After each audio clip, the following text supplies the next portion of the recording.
Good morning, church family. I've been missing you, and all my Crawford friends. I don't get to get out and see you anymore. I haven't done this on a video live before, and so I'm going to share with you now. Jesus shared most of his life lessons in parables, so I would like to share a parable that I wrote a few years ago. If you are struggling to fully understand what's going on in this world and to trust Jesus during these ups and downs in life, well, this parable just might be the one for you. I know that I question sometimes, and I ask Jesus lots of things, and he likes it. So, okay, this is how my parable begins. Life is like a teeter-totter. One moment you are up with your feet swinging underneath you, laughing and giggling. And the next moment you are down, hitting the ground hard. And so life goes. Up high, yay. Down hard, ouch. Up high, yippee. Down hard, bump. But if you're going to stay on this ride, well, that's pretty much how it goes. When I was young and I was unhindered in life, I was light and fearless and free. Most of my time was spent in the air. I just didn't understand the weightiness of how the playground of life worked. But as the heaviness of life begins to take its toll, I began to notice that I was spending an awful lot of my time, an awful lot of my life sitting on the low end, wondering when it would be my turn to be lifted up again. I began to learn that only someone with weightier problems than mine were really able to lift me up. And so rather than deal with all of their wisdom or all of their burdens, I decided it was time to hop off that teeter-totter of life and move on to the next ride. I probably dropped the ball when that teeter-totter hit the ground, and I maybe even hurt someone on the other end. But I didn't think much of it. After all, I had places to go and people to see, so off I ran. I hadn't minded the ups so much, but those downs of life became too hard for me to handle. So I ran to the next ride, and it was the merry-go-round. Now this looked more my speed, and I loved the music. The carousel is an endless ride, around and around, and it goes slow enough for even the most unadventurous. For a while, I was enamored by its hypnotizing lull and its smooth ride. But in actuality, I never really went anywhere on the merry-go-round. The journey was the same, day in and day out, and I began to get bored with it. I just kept passing by the same people in the same ruts, and the scenery never changed. How much could I learn about life on an eternal road to nowhere? I glanced a few times at the gigantic slippery slide. Although its promise of adventure made me want to try it, it looked very scary to me.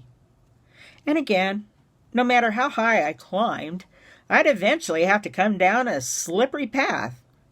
To where? I'm not much of a thrill seeker. I like things that are safe. I think I'm seeing a pattern here. Adventure could get me to a higher plane, and the exhilaration, well, it might be worth the risk. But again, life always involves more than you are willing to give, or fear that won't let you give it. So I passed it by, at least for now. Was there nothing in this playground of life for me to enjoy?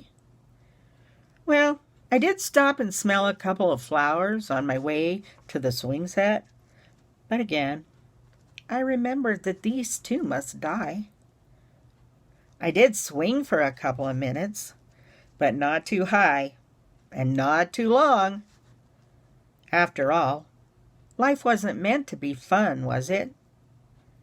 It just seemed selfish of me to do what I enjoyed, so I didn't. But, I can still feel the breeze blowing through my hair, and I can hear that giggle that rose in my throat. I felt free. For a moment, I forgot the worries of life, and I just enjoyed being. I decided that I liked swings, but it seemed to me like pleasure brought with it guilt. How sad to want to soar in a swing, but feeling the pleasure and enjoyment of it is wrong. Am I right? I went and sat down by the biggest tree in the park, and I cried. I cried for things that can never be. And I wept for things and the way they are. I yearned to be a child again, but alas, I am not. I am growing old. I have forgotten what a playground, or life, if you will, is really meant for. I have strayed away from the very thing that God had created it to be.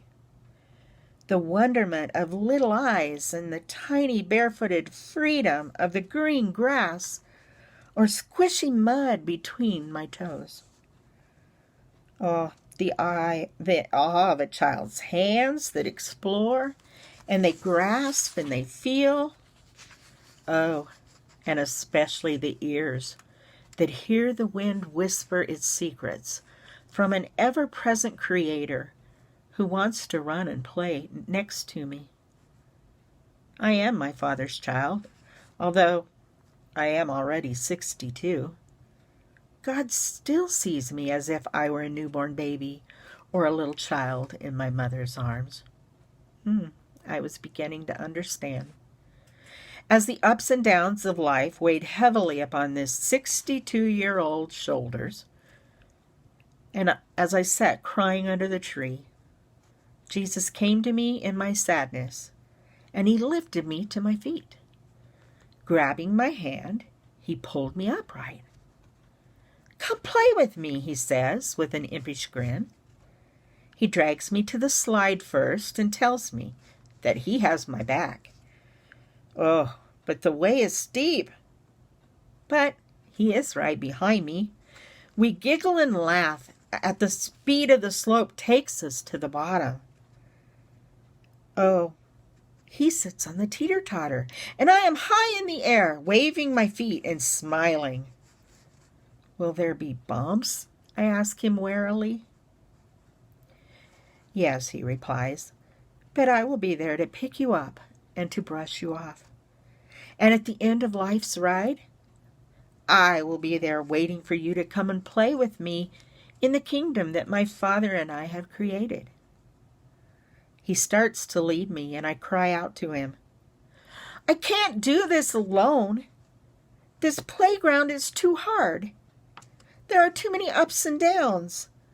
There's too much loneliness and too much sadness. And Jesus, I say, things die here. It hurts when you have bumps. And sometimes, well, the pain is unbearable to my heart. I have so many questions. Why? Please don't leave me. The playground is getting darker all the time. And Jesus looked at me with just a hint of sadness in his eyes. Yes, in this world you will have troubles. But rest assured, little one, I have overcome the world. Jesus motioned for me to follow him again. Come, it is my pleasure to give you the kingdom. Well, I started to follow at a distance, and then I began running to catch up with him. I smiled as he began skipping. It's funny. Although my weary old body couldn't skip very well, my spirit began to skip, and it didn't take long for my heart and my soul to follow. He took my hand, and I can still hear his laughter ringing through this playground called life. Maybe you are struggling to hear Jesus' laughter, or maybe you're struggling to take his hand, or maybe you just don't understand the circumstances of what's going on in this world right now. But I can promise you, in Matthew 28:20, Jesus reminds us and surely I am with you always, to the very end of the age. Jesus is with us always. There's nothing to fear. This week, may you be reminded to put your confidence and your trust in Him as He calls to you, "My child, come play with me." Have a great week, and may God bless you abundantly.